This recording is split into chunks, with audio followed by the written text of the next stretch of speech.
Good morning, everyone. Welcome to our first Career Advisors briefing for 2021. Thank you for joining us all this morning. We're coming for you from Story Hall, which many of you will remember this is the venue that we host you all in March normally, and we look forward to hosting you again in May in person. For anyone who doesn't know me, my name is Kate Tangus. I'm the manager of the Domestic Student Recruitment team, and I have the pleasure of working with the brilliant Domestic Student Recruitment team who you all know.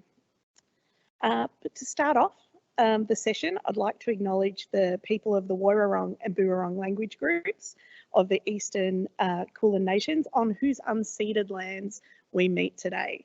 I'd also like to acknowledge their elders past and present, and would like to acknowledge the traditional custodians of the, and their ancestors on the lands and waters across Australia where we meet. Okay, so we have a really jam-packed agenda for you this morning that we'll be going through. We have lots of excellent presenters to tell you all about programs and things that RMIT offers. So I'm not going to rabbit on too much. We're going to get straight into the session shortly. The domestic recruitment team are all online now in the chat. We know that there's going to be a lot of chat that's going in there, so we'll get to it as soon as possible. If there's any questions we can't answer, our excellent speakers are going to come out and they'll help answer those questions afterwards. So we'll be, get all of those answered for you. And so let's get started with our first presentation.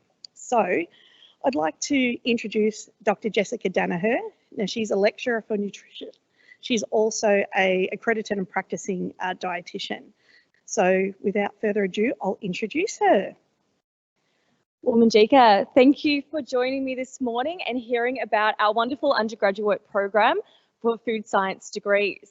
RMIT University is one of Australia's leading food science education and research institutes. We are the second oldest department of food technology in Australia, and today we are ranked as one of the top providers of high quality work-ready food scientists and technologists in the Australian Food Technology Association.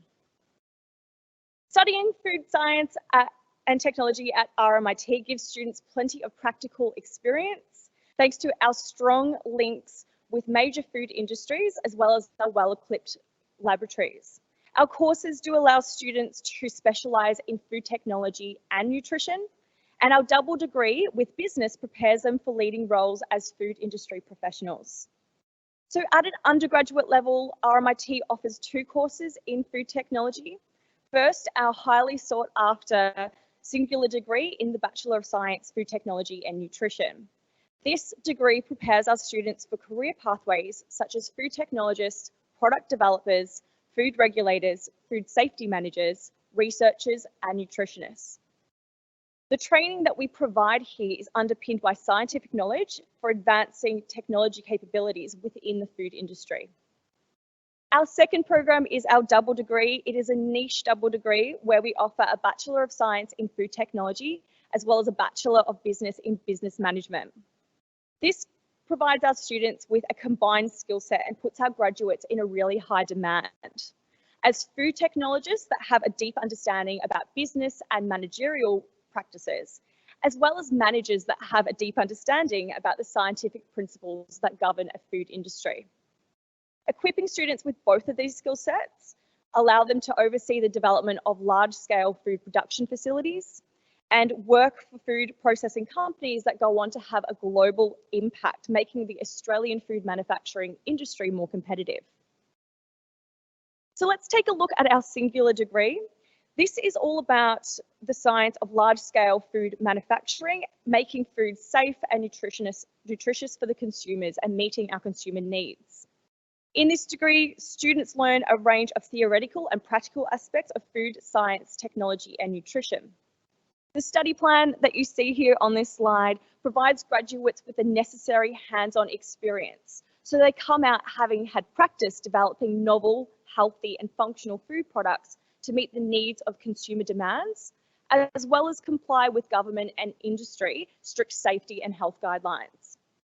In the first 3 semesters, so the first year and a half, students will undertake foundation courses such as chemistry and microbiology, and they'll be introduced to some processes about food technology and nutrition.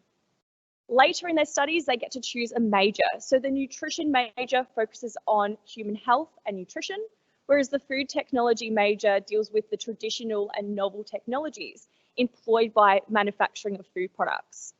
It also looks at sensory evaluation of food, product development, and quality assurance. For those interested in being able to progress to top managerial positions as leaders of the food industry, it's important to be equipped with a strong understanding of the business aspects of food operations. As such, our double degree with food technology and business management encompasses a 4-year degree designed to teach the core aspects of each of the singular degrees. In the first year, it begins with some broad courses in chemistry, nutrition, and scientific skills and communication, allowing students to develop fundamental science skills, as well as some core courses in business information and management and analysis, which really lays the foundation and professional knowledge in business. In our second and third year, students then undertake courses and learning activities to expand on these broad foundations. So in food, we've got courses such as food toxicology, allergens and health, chemistry and life science, and our new Foundations of AI in STEM course, which we're really excited about. In third year, we have more food courses as well as our business courses there too, such as creative innovative design and food industry management. In our fourth and final year of the program, our capstone experience course called Management in Practice provides students with the accumulation of knowledge, skills and applied work practice experience that can prepare them to transition into the business world. And their course Product Development gives the students experience in developing and engineering food products. Our state-of-the-art Food Innovation Centre is where our students apply their knowledge and develop practical skills in an industry standard setting. This includes a food production facility, commercial kitchens, sensory labs and suites, and food and nutrition research labs. We have a modern pilot plant that will stimulate the needs of an industrial production, as well as a range of food preparation, sample testing and processing equipment. So all of these together are essential for developing food production and safety skills. Here we have a testimony from a student that I had the pleasure to work with, Rebecca Shuttleworth. She completed the Bachelor of Science in Food Technology and Nutrition and chose that because she loved food science so much and understood that link to the foods that she ate in everyday life. Beck has now graduated the course and she continues at RMIT as one of our head tutors whilst she explores the potential of pursuing an honours degree in food science to learn more from a research perspective. So our students also have the opportunity to engage with industry, and that includes work placements and industry-based projects. Our teachers, like myself, are experienced practitioners, and we collaborate closely with industry to ensure that our graduates have the latest technologies and training to make them work ready. Graduates of our degree have later worked with major industry partners because they have engaged with these industry links in their courses. And these include Nestle, Cadbury, Simplot, Heinz and Mondelez. Our industry connections occur through stimulated WIL. So WIL stands for Work Integrated Learning, if you haven't heard that acronym before. These experiences, as well with our industry placements, will enable our students to engage with industry early and prior to graduating. Our students have opportunities to work with industry, and past projects have involved working in research or the development and design of new processes or creating new food products. So our students created or helped to create the product Up and Go by Sanitarium. Just last semester, one of my projects for a student undertaking industry-linked project with me was to create food labelling and nutritional profiles for a company.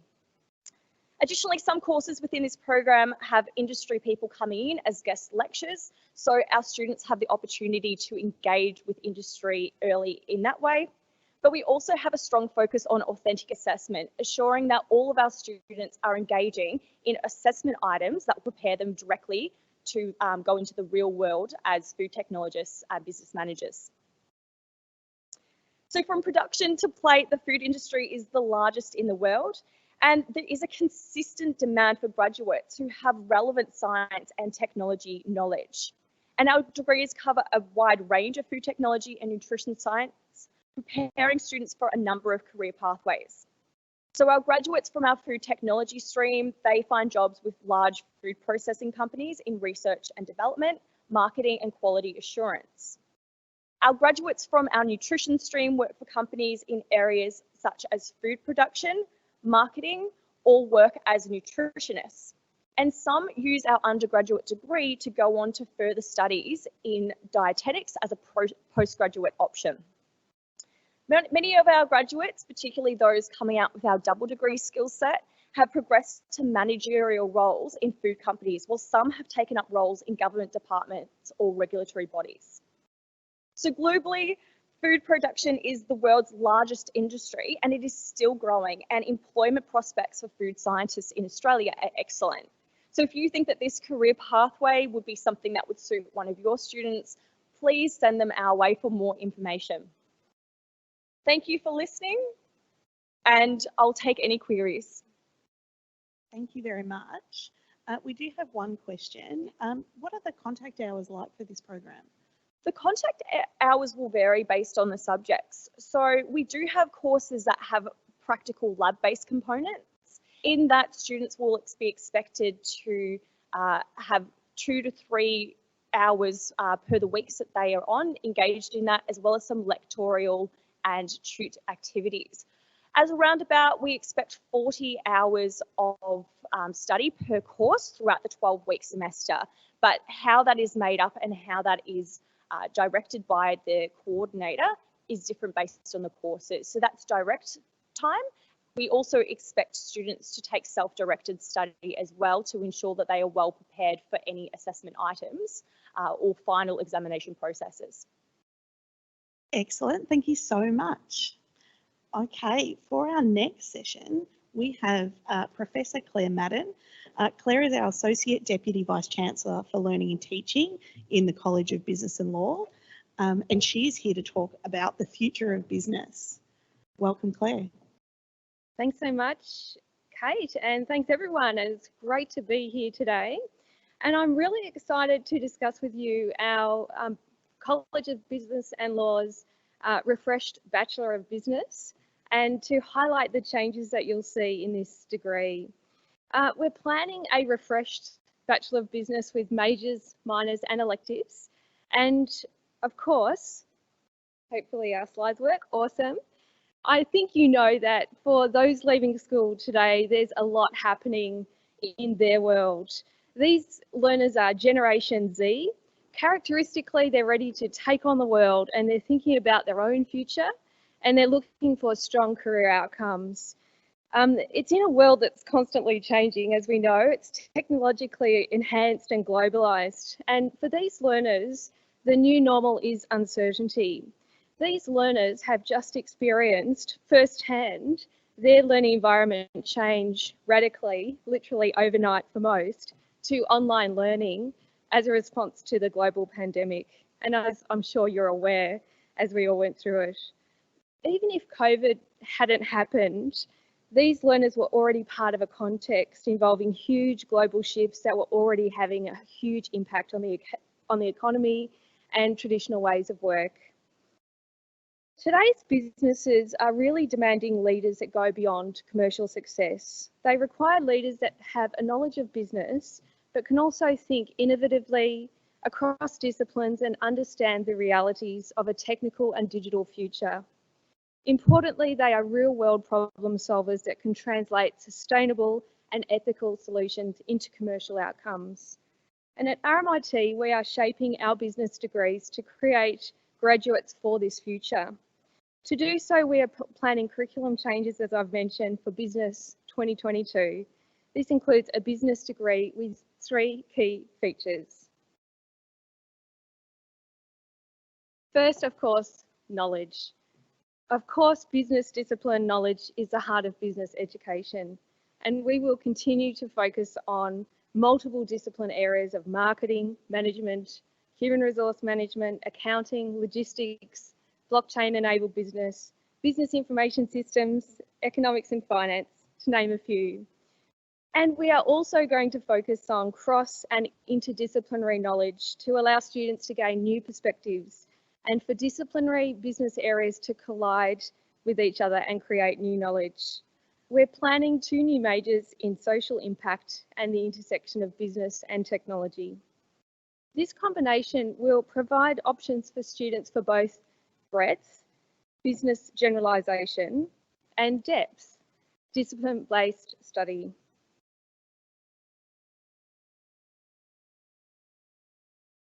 Second, our business degrees will offer an integrated skills and capabilities framework.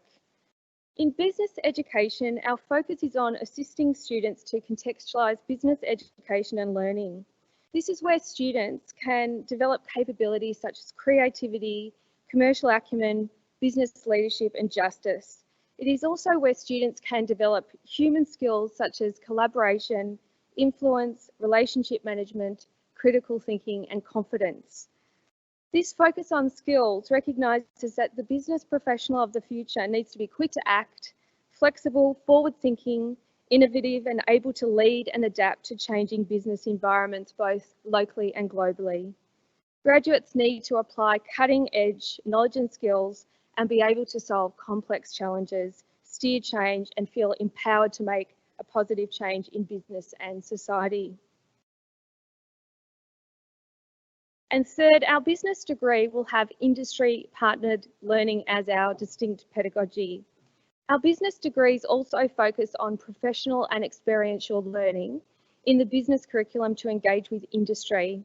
This aspect of the curriculum encompasses concepts such as authentic learning and assessment, industry engagement and opportunities for students to learn in the context of work.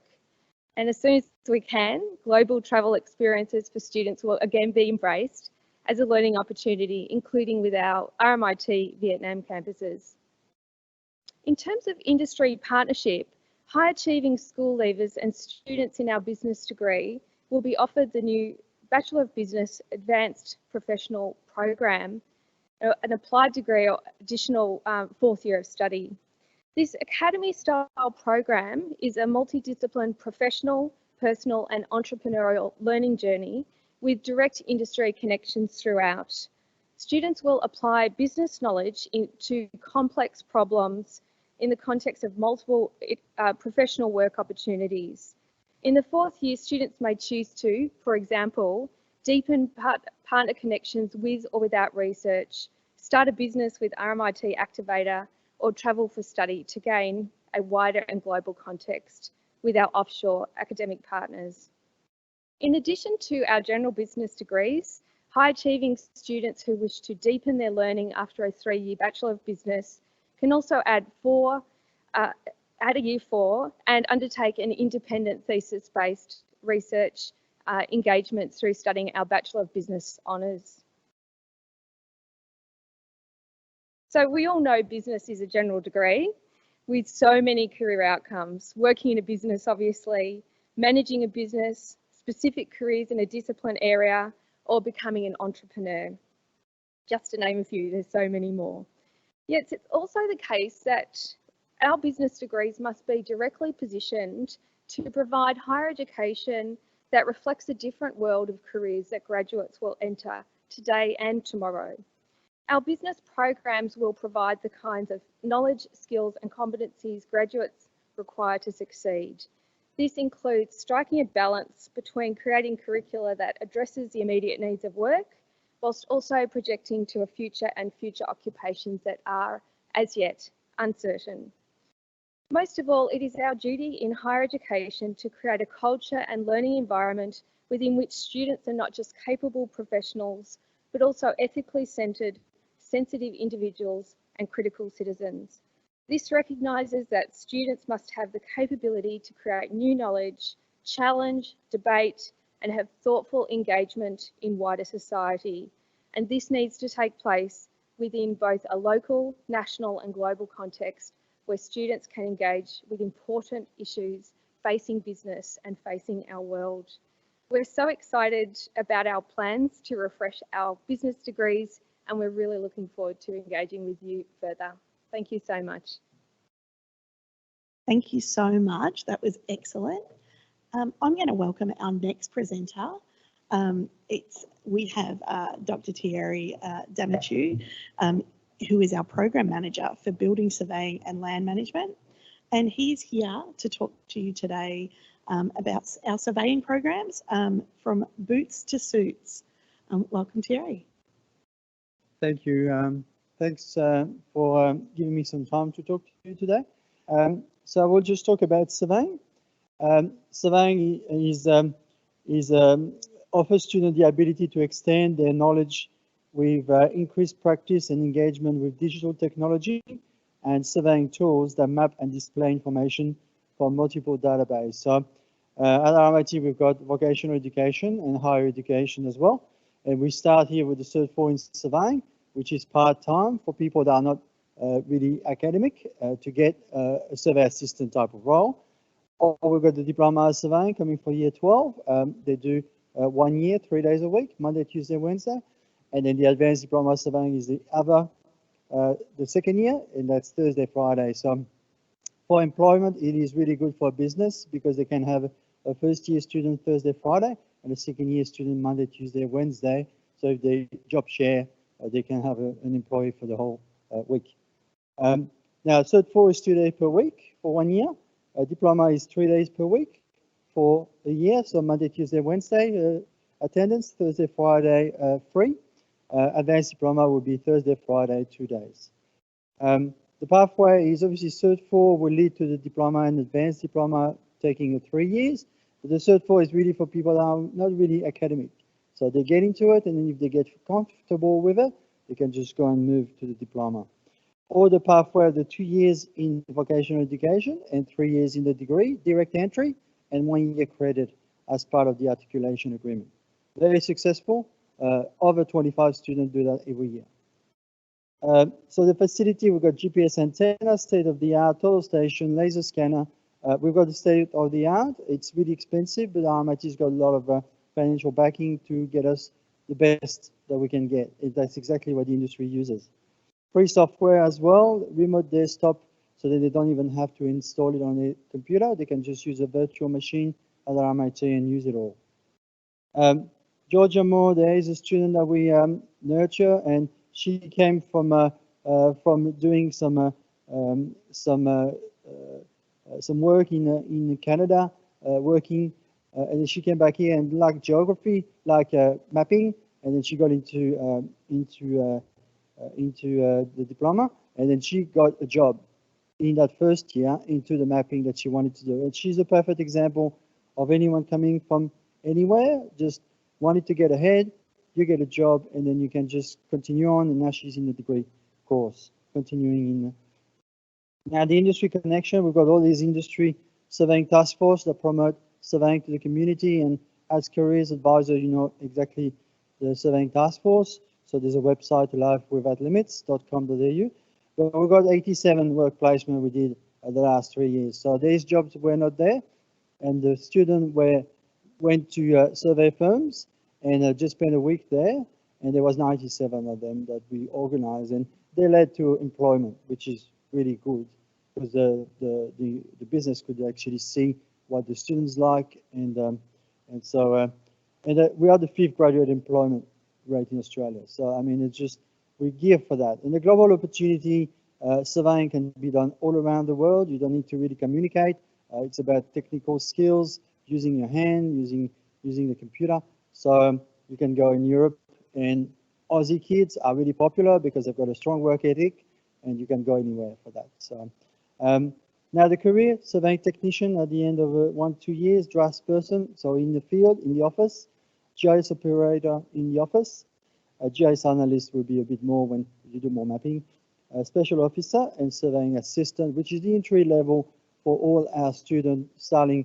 In the first 2 months, we teach them all the skills they need to get a job as a survey assistant. So if they want to get their hands dirty, that's the right career for them. And I think that's all I have. Thank you. Thank you so much. Now, I do have a couple of questions for you. Do you feel that students should, enjoy subjects in specific areas like maths or science before considering surveying programs? Yeah, well, I think there's a lot of different subjects, as you mean. We've got field subject, office subject, and depending on what's happening with the student, it will just gear towards an office type of role, which is more GIS mapping, or just more of a field role into surveying, cadastral surveying. So they can decide when they do the degree after the diploma, they can decide which stream they want to go to. And what's the job outlooks looking like for surveying industries at the moment? That's a good question. Job outlook, the last 2 weeks, well, since we started in vocational, we had about 5 different businesses coming with more than one job. And so we're just working with career to just get the transition between being a student to being an employee, because that's really daunting to a lot of our students. So we just make sure that we just go through that with them. But there's a lot of jobs, and I don't have enough students to give to the industry, and I haven't been able to do that for 4 or 5 years at least. So I'm trying my hardest. We're trying to prepare them as much as we can. We give the best teachers, but it's still that transition between being a student to being an employee. It's still really hard, but the work is there, so there's no issues for that. Fantastic. It sounds like surveying's where it's at. Thank you so much. Thank you. We really appreciate you talking with us today. Our next presenter, we have, we're going to be talking, we are going to be talking about creating transformative experiences in industrial design. Our next presenter is Carolyn Francis, who is our Program Manager for Industrial Design here at RMIT. Welcome, Caroline. Wonderful. So my name is Caroline Francis, and I'm the Program Manager from RMIT for Industrial Design. And today I'm going to be speaking to you about the Industrial Design undergraduate program. So before I start, I would like to acknowledge the Aboriginal lands and the people, past, future, and also present. So, sorry, my slides have just changed. Thank you. So just to get started, what is industrial design? Industrial design is not your knee-jerk reaction to product development and manufacturing. We actually do a lot of different types of services, and it's an exciting career. So we also look at service focus. We also look at technology development and usage and application of those new technologies that drive innovation.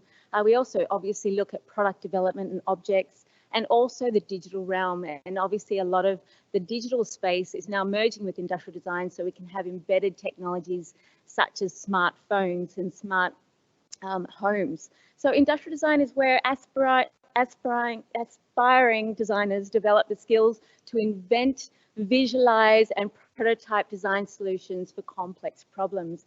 Our studies are centered around learning through design studios, and that looks more like a workshop in the university where we actually get designers to actually come up with ideas in the studio, in the classroom, and work together.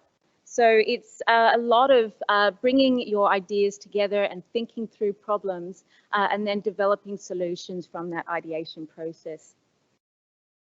The way to get into industrial design at RMIT is a minimum, you must complete year 12, and there needs to be a minimum of an ATAR of 54. But then also obviously the reliability of our selection process is through a statement that you're talking about your interests of the program, why you think RMIT is for your education, but then also most importantly your portfolio. And that could be from education, like through high school, you could have projects that you've developed and you showcase that, but it also could be potentially through hobbies and other aspects where you've actually developed projects on the side, or even within industry, who knows where you've come from. So that portfolio is a showcase of your capabilities to us. There are many different pathways as well. So for instance, industrial design can also take in different people that are mature age students, or even people that have done an associate degree, and they can come in through the furniture or product development associate degrees. And so we've got many applications. So I refer you to the RMIT website to actually look through those opportunities. This is just a showcase of the breakdown of our course structure. You can see the dark sections are our course subjects, but that also introduces you to user-centered design, industrial design drawing. We do prototyping, we do computer-aided design, interactive design, and looking at systems and social innovation. But the heart of our core course is mainly about studios. And studios are really important because we really believe that students can learn from each other, not just from teachers. So we don't actually do a lot of talking in those studios. We actually get you guys to discuss and think through ideas together. Our facilities here are showcased here in the picture, and we use CNC machining, laser etching. We also do CNC cutting. We've also got 3D printers and 3D scanners, and we've got state-of-the-art equipment in our workshops. And what we do is we allow students to interact and learn these machines so that hopefully they can use that to develop their products and create 3D artifacts or test their prototypes, whatever that might be. We also use 3D modelling. We do sketching, obviously, that's important, but it's not essential for the coming on board to the course. But also there's 3D modelling, and we use Wacom screens as well to do high renderings as well. We also work in robotics and equipment at RMIT, and there's lots of different opportunities to marry up with different disciplines so that we can actually work together. So there's some people that are working in theatre, and there's others that are working in business, and there's others working in robotics as an example here. Then we've also got an expansion campus in Brunswick, which is a design district that's been established from the Moorland Council, and we're also expanding that over the time that we've established in 2019. And our first year program is run out of there, and there's many different opportunities to get out and meet the students there. So just an example of our alumni, we've actually got an example here of Beatrice, who actually she completed the degree, she worked in industry, but then she's now the predominant packaging designer at ASOP. So that's just one example of some different applications in industry. Our partners are also the National Gallery of Victoria, Sustainability Victoria, Australia Post, even the City of Melbourne, even in Barcelona we have a campus as well. So these type of partners also allow us to integrate them into our studios and our projects as well, so that we are working with industry. Some examples of student work. This is a system design. It's called Swarm, and it's an automatic smart navigation system for scooters in Barcelona that utilize real-time crowd tracking to navigate e-scooters around the city to enhance public safety. So that's a system design. But it also works in product development. This one's Atmos Orb, and it's a multi-sensory retailing system. It sends out different signals, light, smells, and visual stimulus to enrich customer experience. Our career outcomes not only is industrial design, but also product development, service design, user experience design, and furniture design. But that's not it. There's many opportunities for industrial designers to actually move into management in many different spaces. So for instance, industrial designers could be specialized in user-centered design, which is well sought after in even banks and accounting. So we are decision makers and problem thinker throughers. So overall, thank you for listening, but I refer you again to the RMIT website to just check out the options to how to apply. Thank you. Thank you so much. That was excellent. Can I ask you a question? In your opinion, does previous experience in art or design necessary? Is it necessary before starting this program? Sorry, I can't hear you. Is previous experience in art or design necessary before starting this program? Thank you for that question. That's fantastic. So is art necessary to apply? Not at all. A lot of people think you need to have a lot of art background. Definitely that is a great thing to have, and that helps to develop your portfolio. But you might be in design and technology, developing things in wood, or maybe you are just fantastic at maths and you just also love to tinker at home. You love to play with Lego and pull things apart. I like to go to the op shops to bring my kids just to pull things apart, look inside and see how it's made, then get them to try and put it back together, which is always a tricky task. Those type of things, it doesn't matter what it is, but if you like to, if you're inquisitive, if you're a thinker, if you want to see how things are made or how you can solve problems, this is the career for you.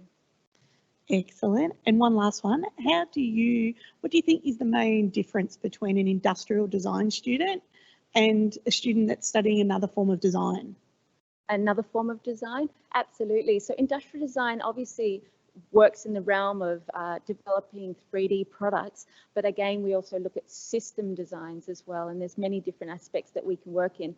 But for instance, you know, we might even work with fashion designers, because when I was working in a consultancy here in Melbourne, I would hire people so that they had fabric experience and people that worked in plastics and wood and different types of materials, so that, for instance, if I was going to design the next baby-born baby carrier, I need to make sure that person knows how to sew and create things in fabric. So we partner with different designers as well. But yes, our focus is developing solutions for today's problems that we can actually do with 3D or systems mainly. Fantastic. That was a great answer. Thank you very much. Thank you so much for having me. Thanks for coming. Our next speaker is Gillian Vesti. Now, Gillian is an associate professor in our School of Accounting, Information Systems and Supply Chain. Gillian is going to be talking to us about emerging technologies in accounting, ethics and serious games. Welcome, Gillian. Welcome everyone, and lovely to talk with you today. So I'm here to tell you how exciting accounting is, and hope that you can all come and join me and meet me in my first accounting course that I take in our undergraduate accounting program. So I'm going to explain some of the changes, some of the innovations and some of the work that we're actually doing in our course. So as you know, RMIT is very much industry focused, and we as an accounting school engage a lot with our partners, with the accounting profession. We have amazing firms that we're working with who are dealing with cutting edge accounting developments and changes. We work with companies like Xero as well, who also have technology. So we very much try and embed technology in our programs.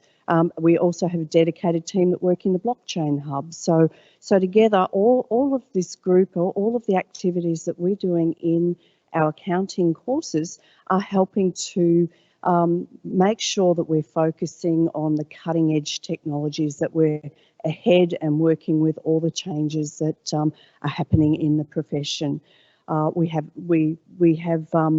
We're working also with Claire. She might have mentioned earlier our planned sort of refresh changes in the Bachelor of Business, and we're also working very much in line with these plans to ensure that we're ahead and ready to launch exciting new developments in the future.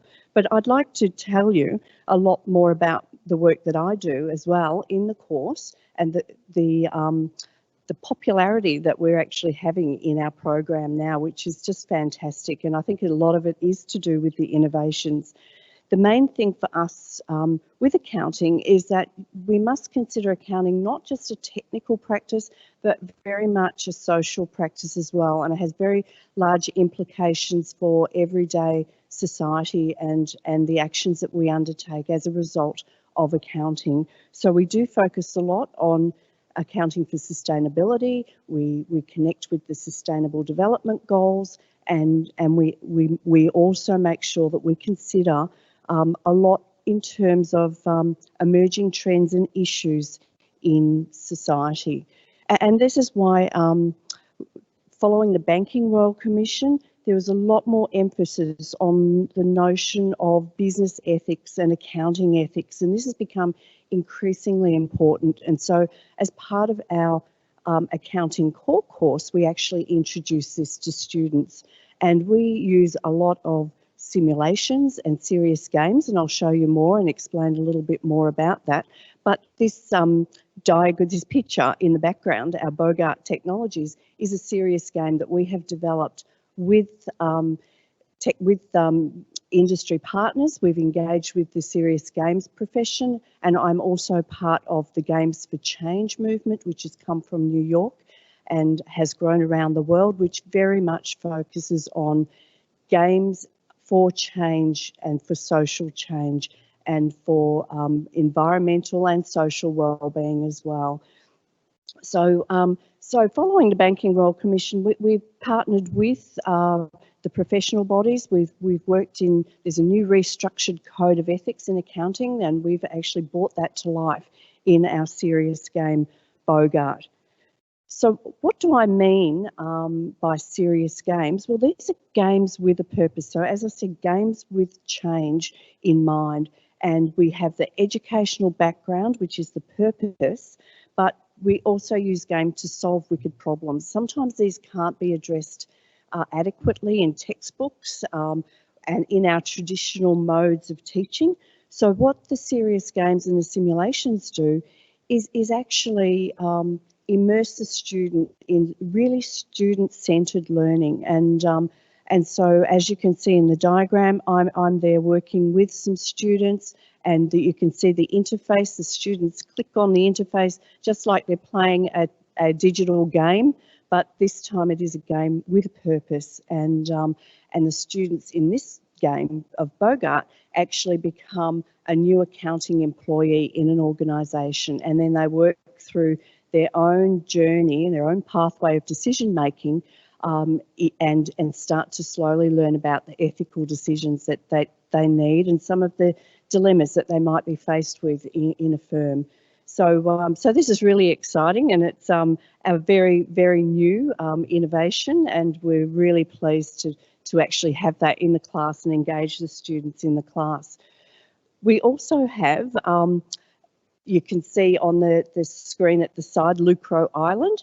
This is an animated game that we actually use in the classroom, and this teaches students about budgeting, and so it gives them initial insights into how companies budget and how they might manage an operational budget, so over the year. And in this Lucro Island, this game, they actually compete with all the students in the classroom, so it's actually really fun, really engaging, and the students love it, and they create their fictitious hotel.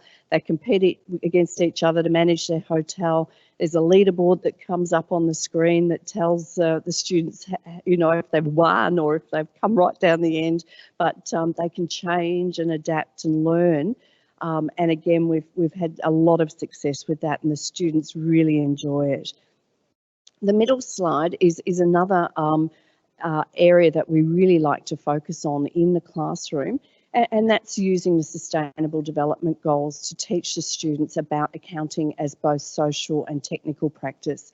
And this aligns very much with the philosophy and the mission of RMIT to ensure that we also embed Sustainable Development Goals in our teaching and in our research. So we're really proud of that digital tool that the students create. They actually create a business plan, which is a digital artifact that comes out of their work through the whole of the course, and the students can be really proud of their work. They can put this on their CVs and show some of the cutting edge work that they are doing in accounting. The last little circle is a mobile app that teaches students how to do debits and credits. And this is Count Fifi, and they download that app and work through it in the classroom. And again, this is a lot of fun and a novel way to teach sometimes challenging issues for students learning accounting for the first time. So this is the course structure that we have at the moment, and the top one, Accounting Organisations in Society, is the core course that I coordinate and I manage. And I think, you know, we're really proud of that course, and we've we get a lot of student numbers, increasing student numbers choosing it as an elective. So feel free to work through all the program and inquire and ask to our dedicated team that we have here to talk about the programs in more detail. And we do have some really exciting initiatives and programs throughout the whole of the program. We have in our financial accounting course, the students get embedded into the Zero program and learn financial accounting through working with technology. And likewise, we have some amazing micro-credentials that we can include in the program. We also have lots of electives that students can also choose. And so we're very proud of our accounting program. So please feel free to ask more questions of the course structure, and I'm happy to answer any questions on those now at the moment. And again, our dedicated team will answer any questions for you that you might have in relation to enrolments, etc. So thank you so much for your time, and I look forward to questions. Thank you so much. The first question I wanted to ask was, what do you feel the benefits of an RMIT accounting degree are when you compare them to other institutions? The benefits of our accounting degree compared with others? Well, I think we are at the cutting edge with some of the technology and very much a focus on the social and technical practice. So our accounting core course would be very, very unique, and I'm actually presenting some of the work internationally as well. The serious game that I showed you, the Lucro Island Hotel game that the students play in their first course, that one actually won the Institute of Management Accountants Outstanding Case Award for 2018, and this was based in the US, and so everyone in the US were really interested. And that game is, we have a platform called kilgores.com, which is available, and we actually have educators using that around the world now. So so we're leading in this space, which is really exciting. Perfect. Over the last year, obviously, lots has changed with COVID-19. Have you seen any significant shifts with the career outlook in accounting? Any impacts with COVID-19? Yes. Look, we had to transition, as everyone did, instantly to online due to COVID-19. And the most amazing thing is, because we have a lot of these digital platforms, a lot of our activities are done in the classroom. So we very much have this student-centred learning approach, and we use the games to guide and engage the students. We actually did not have any drop in numbers in our classes. We had full attendance the whole of the time during COVID. The students were really excited to come to class, and the class worked really well in both online, fully online modes. It certainly kept everyone connected, and we had group activities where students would pop into the different rooms through the LMS and could keep in contact and in touch with each other. So for us, it was seamless, and we were really pleased that it worked really well.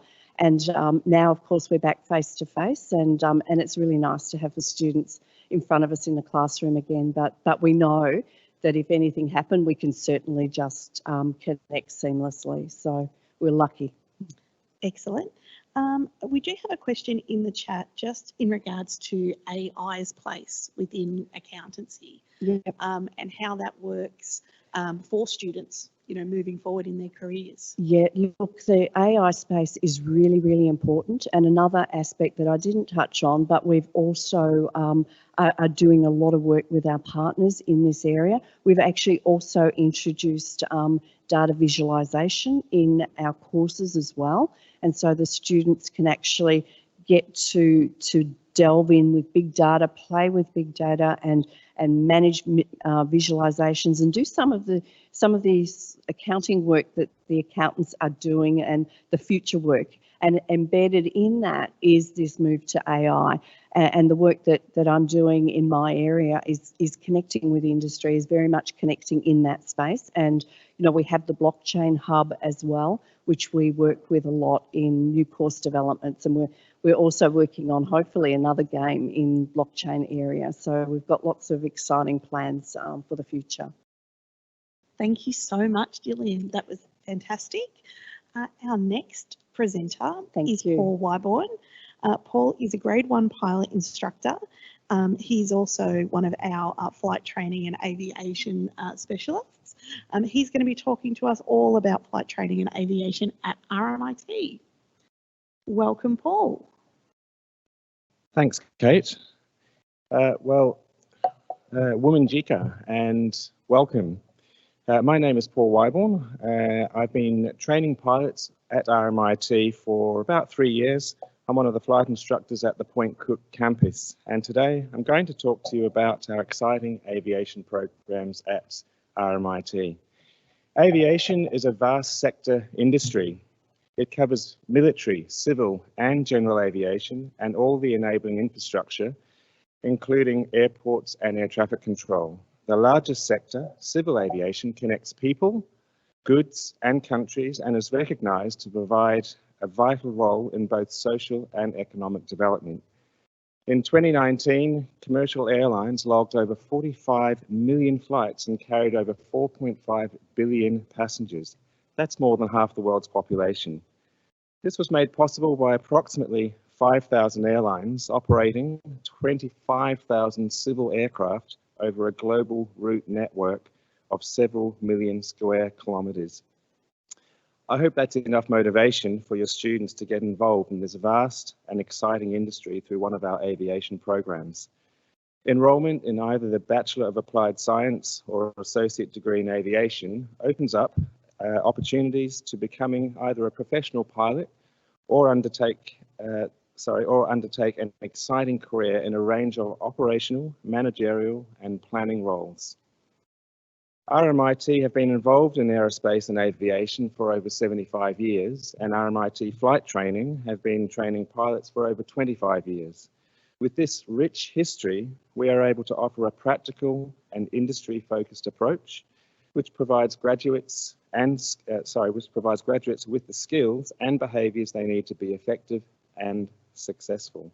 One of the ways we deliver this industry-focused approach is through our partnerships with various organisations you see on the right of the screen, Qantas and Jetstar. And I'll be talking a little bit more about our partnership with Qantas later in this presentation.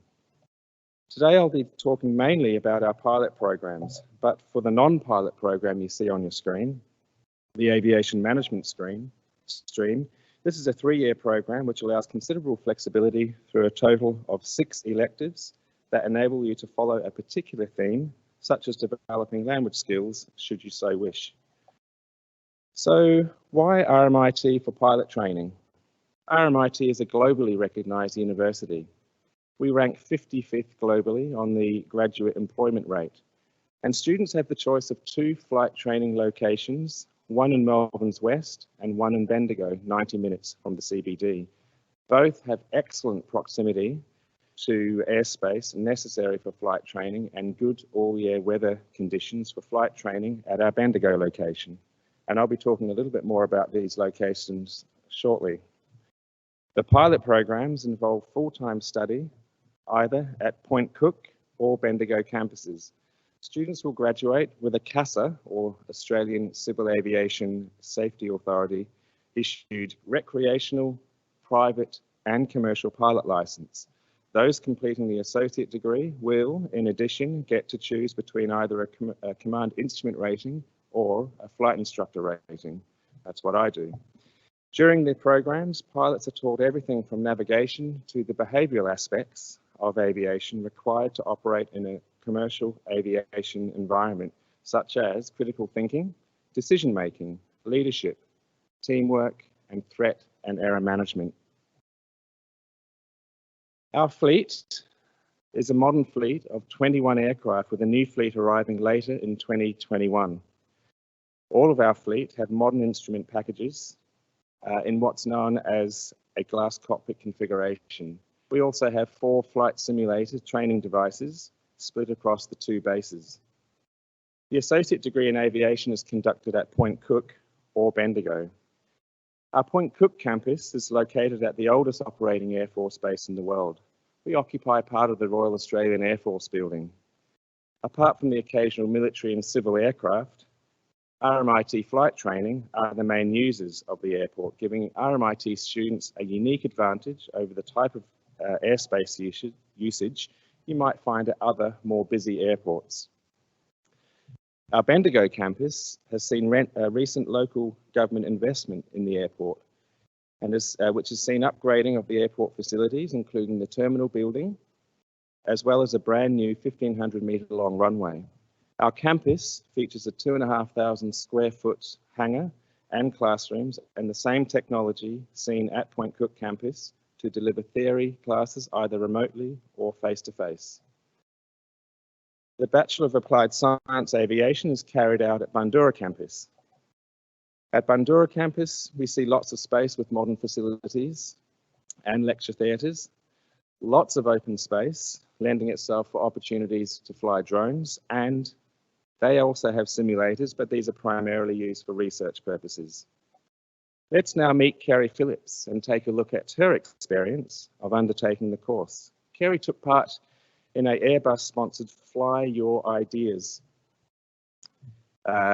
competition. Her team made the finals in France. They had proposed a novel firefighting aircraft based on the Airbus A400M.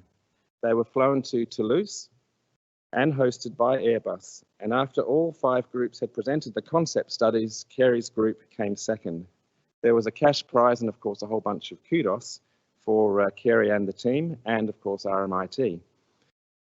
Kerry's now chosen the piloting stream and is working towards a commercial pilot license.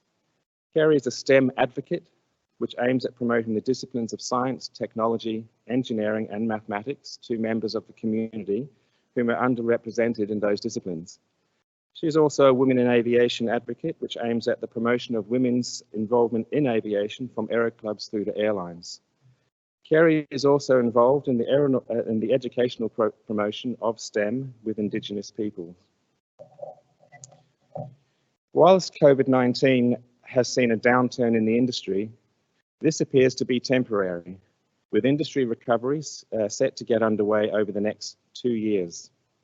Boeing forecasts over 248,000 new commercial pilots will be required by 2039.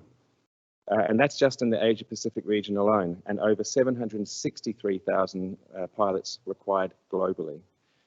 Of course, this is good news for those considering commencing their studies in the next year or two. Our partnership with the Qantas Future Pilot Program is through the our partnership with Qantas is through the QFPP or Qantas Future Pilot Program. This is a 2-year mentoring program which gives eligible candidates exposure to Qantas personnel from the chief pilot of Qantas Link, captains and first officers of their Q3 and 400 operations, through to flight operations personnel. They run development programs throughout the duration of the course. Successful candidates who meet the eligibility criteria may be offered an opportunity to attend the Qantas Airline Transition course, and upon successful completion, they may end up with a letter of offer for employment at Qantas Link. Post-pandemic, domestic demand for air travel is likely to recover first, so now is a great time to launch a career in aviation. From pilot to chief pilot to airline management and airport planning, these programs create great pathways into some very exciting careers in aviation. Let me end by saying thank you for taking the time to hear about our aviation programs at RMIT. Thank you. Thank you so much. I've just got a couple of quick questions for you. How were the flight training units and courses run throughout COVID-19 with all of the lockdowns? How did that all run? That's a great question. So we were initially locked down. We couldn't we couldn't continue with flying operations. Once we had our COVID-safe protocols in place, which involves all the usual government restrictions as well as the wearing of masks on board, we were able to continue with the actual practical component of training. In terms of the theory, well, we came up with new and innovative ideas, which the students were adhered to pretty quickly. So we switched to online online remote learning. And some of the creativity from some of our instructors really worked well with our students. Any plane nerds out there will know that there was a new virtual flight training simulator, which was released in September last year. So our instructors actually got on board with that and started virtual training simulations with their students, which was a great way of teaching just the basics. I've seen those, they look excellent. All right, so do you feel like students need to have an interest in maths or science to go into flight training or aviation? That's another great question. So the answer is yes.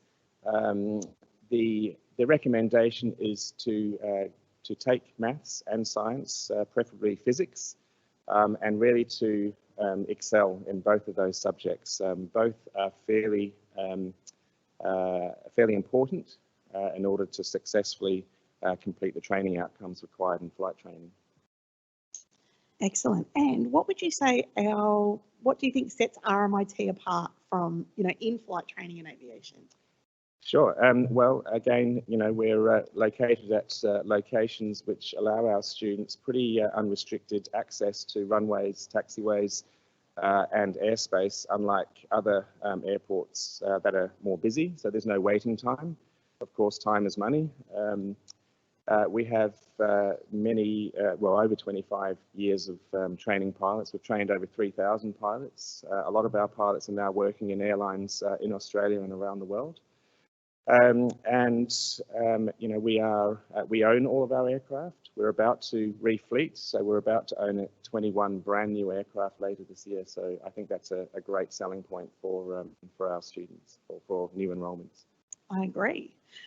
Awesome. Okay, well, thank you so much.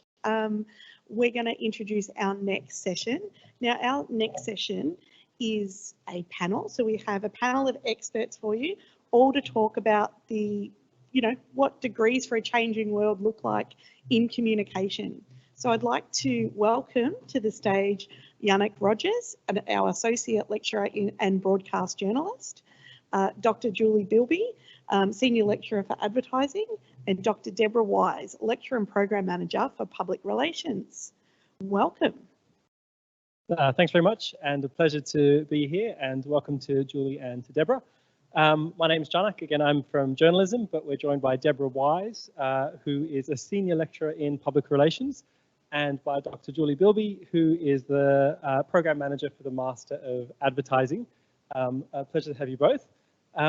Maybe first question to you, Deborah, to talk a little bit about public relations and what you're seeing is changing at the moment in that industry, and I guess how RMIT is responding to those changes. Thank you for your question, Janek.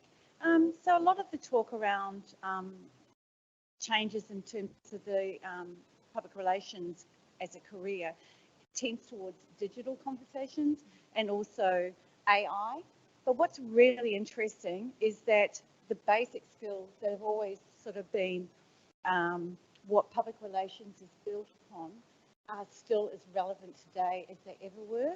And so we see studies that have been done recently looking at the growth of AI, but still the most important thing is actually having people with emotional intelligence to interpret and to guide AI systems and processes. And the same with digital, you actually need a person that has those sorts of human and emotional skills to interpret the data and make sense of it. So it's great if you love data analytics and you're that kind of a person. But the great thing about a PR career is that it has scope for people with a wide range of interests. So you can be that really analytical data mindset kind of a person, or you could be more of the sort of person that's what we would typically say is a people person, although that's not even necessary either. So yeah, there's a lot of growth in terms of data, social, and of course a lot of people want to come into PR because that's where they want to work in that digital social space. But at the same time, there's still some really basic human skills that PR practitioners need to bring to the job. I imagine, Julie, there's a lot of overlap between public relations and advertising, and some of those same skills I'm sure would be in play, but plus a range of others. So what sort of changes do you think are happening at the moment in the world of advertising, and how's RMIT, I guess, working with that? Oh, thank you, Deb, for answering a lot of my question, because yes, there is a lot of overlap between PR and advertising, but they are not the same thing. So in terms of the challenges and the biggest changes and trends that we're seeing in the advertising industry in particular, of course, it's around digital technology, digital connectedness in every way, every sense, the ability to reach people at the most intimate or surprising times in their lives, wherever they are, whatever they're doing, we can notionally interrupt them with an advertising message.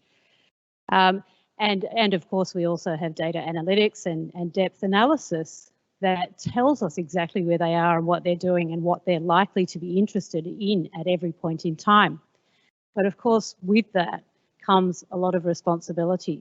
And so this is another change that we're seeing in the advertising discipline. And in fact, in our students as well, this real interest in ethics and what, just because we have the power doesn't mean we should use it, and how should we use it wisely and well. And with that also comes the opportunity for greater creativity. And that's one of the things that our advertising degree really focuses on, creativity in the way that we message people, in the way that we deliver messages to people, in the way that we think about our audiences and so on. But how to create messaging that's welcome, that's interesting, engaging, and really relevant to people. And then, of course, one of the biggest challenges too that the industry is facing, and this is something that we are really seeking to address in our student cohort, is diversity, because the advertising industry and the advertising messaging that we do really needs to reflect the richness and texture and diversity within society. Coming from a journalism perspective, there's overlaps. It's what's nice about, I guess, our trades. We're all in the communication business, but coming at it from a slightly different angle. And things like diversity are a huge challenge in the media at the moment, and something that's really exciting to see students from diverse backgrounds take up these professions and be really desired by employers. So I think there's a really great opportunity for diverse students at the moment as well. And so you talk about artificial intelligence from a journalism perspective. We're also really interested in that, but partly to fight disinformation, to fight, all these new forms of sort of deep fakes that are coming out as well, that's using these technologies and these new disciplines of fact checking and verification that are coming into that, just with the amount of data that's coming through. But I think the technological changes that you're seeing are very similar to what we're doing in journalism, and that it's both exciting and a real sort of challenge. I guess, Deborah, if you're a student today, I mean, what's the big pitch? Why study public relations, and why study it here at RMIT? Okay, so, well, I'm a bit biased, but public relations is such an exciting career path, because while we do social media, and yes, we can organise events, we do much more. And on any given day, someone working in a PR role can't be sure what that day will look like. So, and it also offers opportunities to work in a broader range of sort of businesses and organisations. So you can work in not-for-profit and do advocacy work. You could do legal PR. You can do issues, risk and crisis communication. So there's a whole range of opportunities. A big part of what PR people do is internal communication. And I mean, the old saying is that communication is the glue that holds society together, and it holds organisations together as well. So you play a really central role, both inside organisations and outside organisations. The other thing is that you could actually work for a big company or a big not-for-profit, but you can also work in agencies and do boutique work and have a lot of clients on your books. So, you can work in sports promotion, fashion, you name it. Whatever your passion is, you could probably find a career path that suits you. And Julie, I guess a similar question. You're a student today trying to think about which career to choose. Why advertising, and particularly why advertising here at RMIT? That's a really good question, and one of the reasons that keeps coming up as to why people would choose to study and embark on a career in advertising is because it brings both a business sensibility together with a very creative sensibility and ways of thinking. So our advertising degree at RMIT differs from a lot of other degrees in that it's situated in a communications school, and its focus is very much on creativity. So our students study copywriting, they study art direction, they look at design, they bring it all together, they create very practical industry-led, industry-driven campaigns, but very much with a creative focus. So not all of our students go into creative roles, but they all come out with this ability to think creatively, again, in terms of their audiences, but also in terms of the way that messages are delivered. I didn't answer the second part of that question. So building on what Julie's just said, look, the fabulous thing about RMIT is that we're situated in the city and we're surrounded by PR agencies and big companies, and we have these really strong links with industry. That's one of the things we most are proud of at the as part of the PR program at RMIT. So we have people coming in, giving guest lectures, we do work integrated learning. So all throughout the course, we've got these real world practices embedded in the program, and that's a huge asset for students going out into the world. Again, I think we're lucky to be at RMIT in that way too. Journalism as well, we take a really similar approach. It's very, very hands-on. We get the fundamentals right, but then we do journalism. We don't just think about it, we don't just critique it. It's very much going out and reporting and having great access to studios, to microphones, to cameras, to all this new tech that's part of doing this, and then coming through that with great internships. I think that's where RMIT's sort of, we call it work integrated learning, which is a fancy word for actually just, getting students into different organizations. And those industry skills, I think, are a real point of difference with RMIT and that practical focus. And I think that's something we share within the department, which is really lovely. I mean, we've all gone through this slightly crazy year. I'm curious in your disciplines, I guess what the challenges, but also the opportunities that have arisen from this last year of the pandemic and trying to respond to that, both in your teaching, but also I guess how the industry's maybe changed over this last year. I'll start with you, Julie.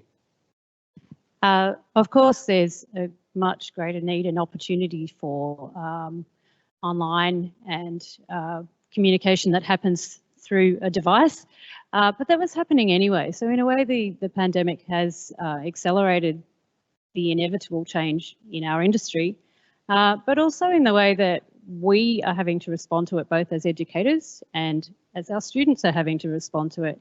So I think in our teaching, it's certainly made us more creative, but it's also made us much more comfortable with operating in a digital and online space, as well as at the same time really highlighting the need for connections and human contact and the importance of human to human communication.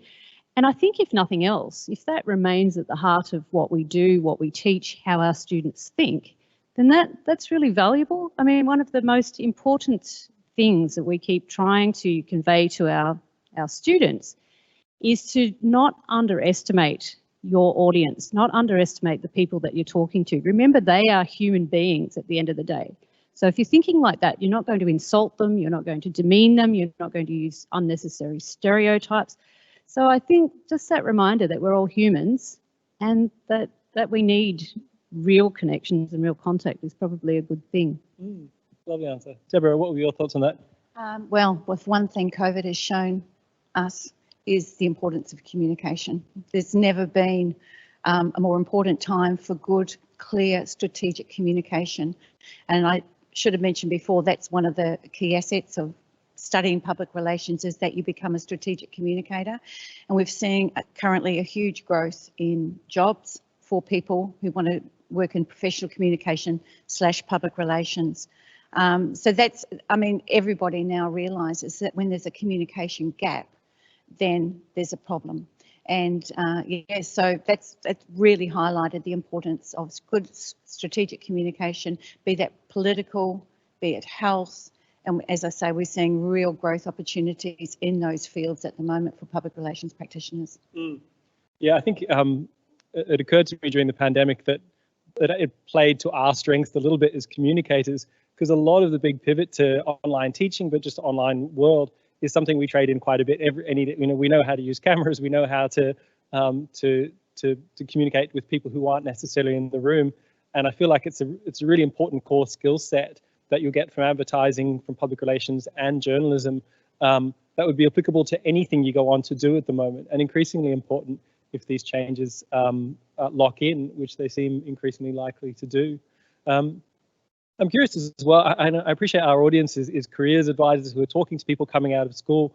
I'm curious, when you were coming out of school, did you know that you would be coming into this profession, and how did you make those choices to come into it?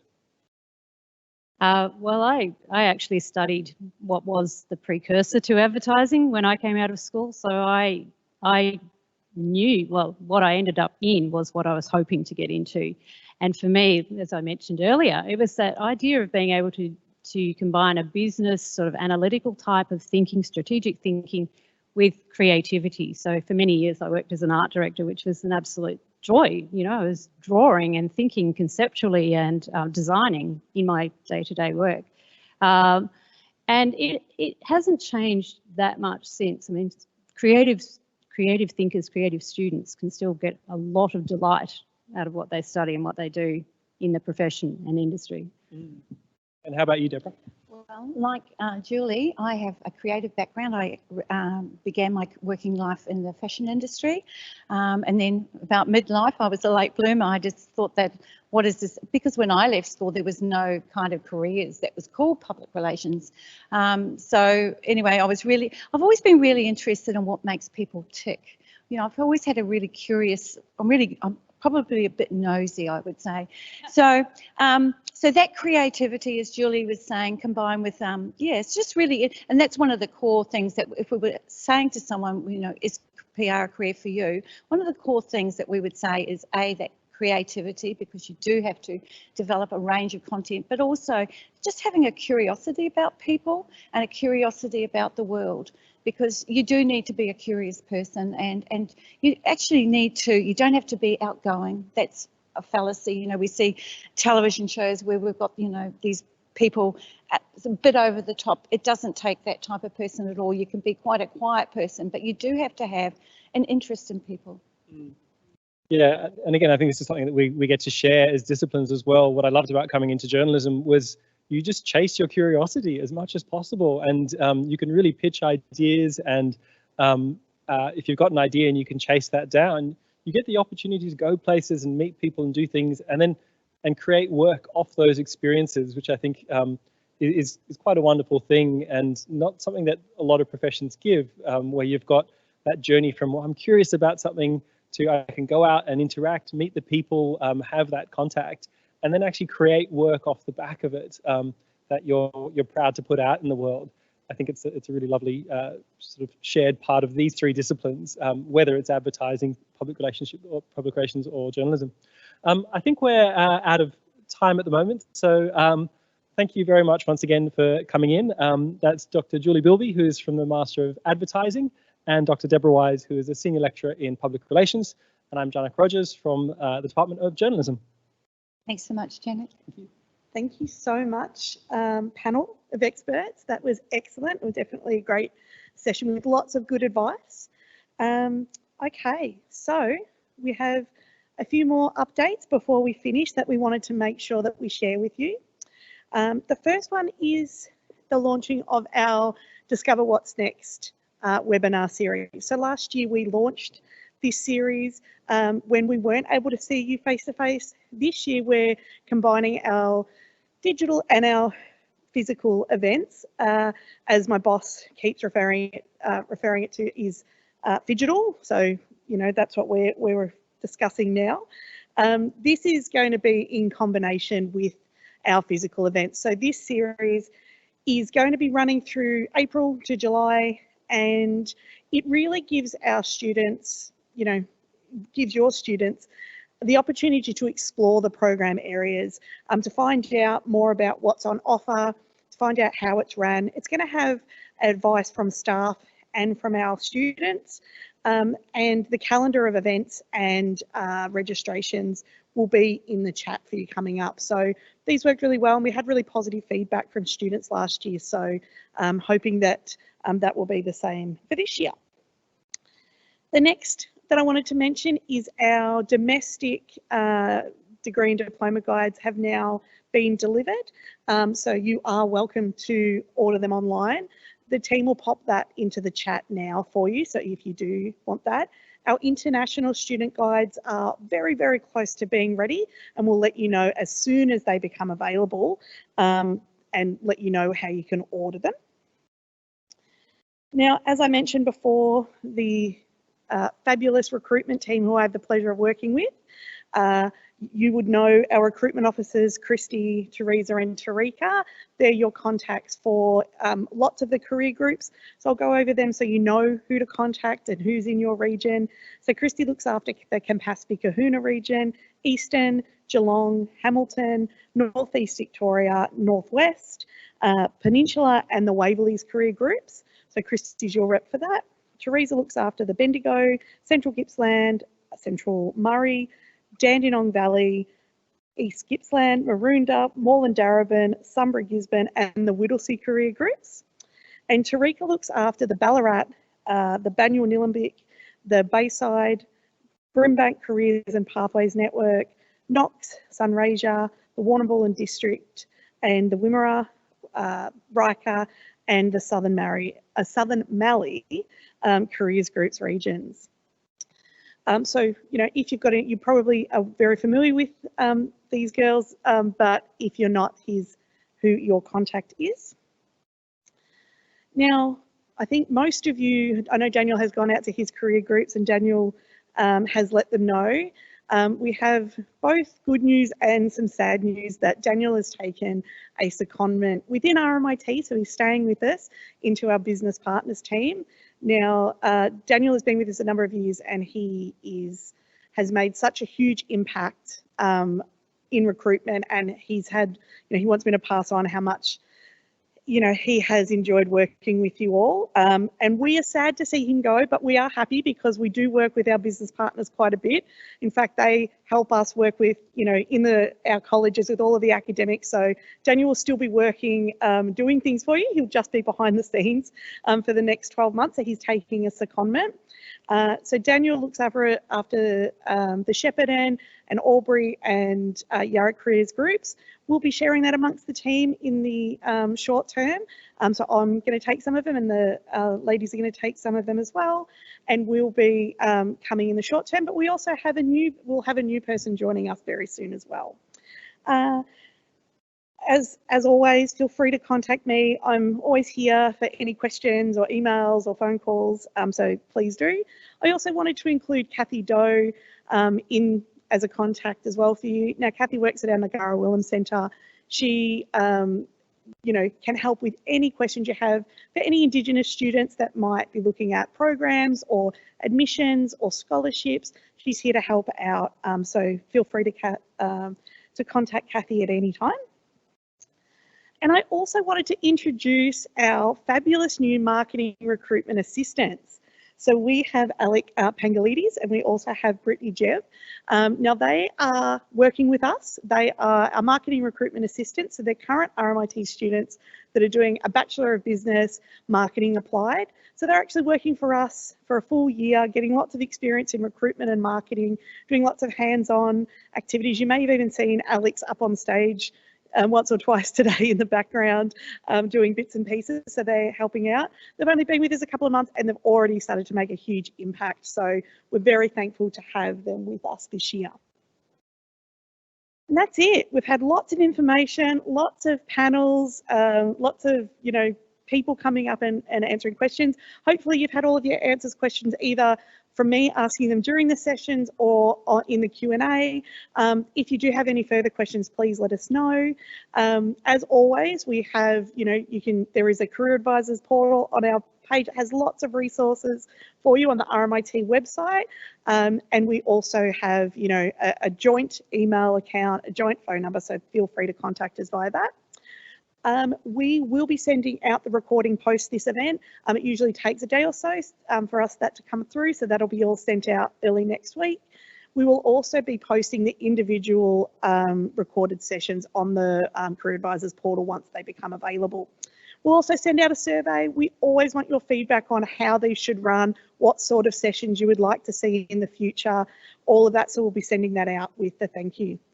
But that's it. Thank you so much for joining us this morning. We really value you giving us your time, and have a great weekend. Have a great Friday. Thanks, everyone.